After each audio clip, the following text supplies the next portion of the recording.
What's up, YouTube? It's your boy, Lavon Cason, back at it again with another YouTube video. Today I'm going to be giving my impressions of the iPad 10th generation in 2024. And honestly, it's a great product. Honestly, it's a pretty good product. It definitely does have its shortcomings. For starters, it does suck that this iPad, the iPad 10th generation, does not support the Apple Pencil 2nd generation. And what's really a shortcoming, and what really sucks about this tablet right here, is the fact that, yes, the iPad 10th generation has USB-C.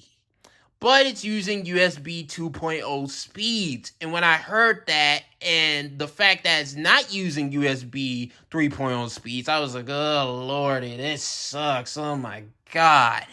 But you know what? They had to cut costs somewhere in order to make this tablet a bit cheaper than, say, other iPads. So when it comes to, do I miss the home button on this tablet right here, which is my iPad 7th generation? I do miss the home button, but eventually at some point I would have to get used to the fact that all iPads are pretty much just touchscreen, and that I'm just gonna have to use, touch gestures in order to get back to the home screen. I figure, with this iPad, it would help me get used to that idea. And so far, it has done a pretty good job, getting me used to that idea of the fact that from now on, there's just going to be no buttons right around the screen itself. Just, all screen, and just, I'm just going to have to do some touch gestures in order to get back to the home screen. Like, it has done a pretty good job, transitioning me to that idea pretty much. So when it comes to media consumption, watching YouTube videos, like, it's a great YouTube player. It's great at that. Like, when it comes to the sound, it's very loud, it's very clear. When it comes to casual gaming on the iPad, it does a pretty great job at that. Like, I played 2 games so far, Mario Run and Mario Kart Tour. Both of those games perform pretty well on this iPad.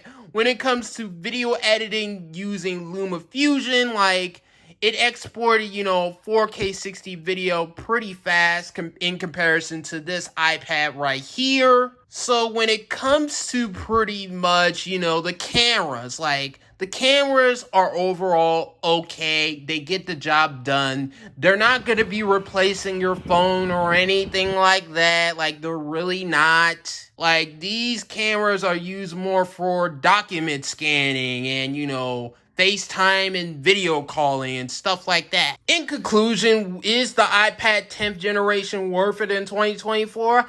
I have to say yes if you are upgrading from, say, an iPad that has a home button, because honestly, you're going to get the latest iOS updates. You'll be able to play, future mobile games that are graphically demanding, years from now.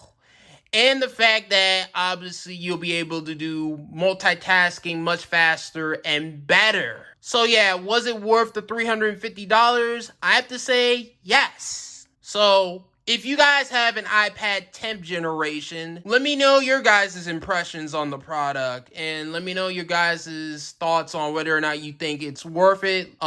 Make sure you comment on that in the comment section below. Hope you guys have a good day. This is Lavon Cason signing out, and bye. So now that you have made it to the end of the video, I want you guys to hit that like button, hit that subscribe button, hit that notification bell, and when you hit that notification bell, you gotta hit all notifications, so that way you can be notified for future Lavon Cason tech videos, future Lavon Cason gaming videos, future Lavon Cason live streams, and also other videos that I do, such as, reaction videos and things of that nature. Bye.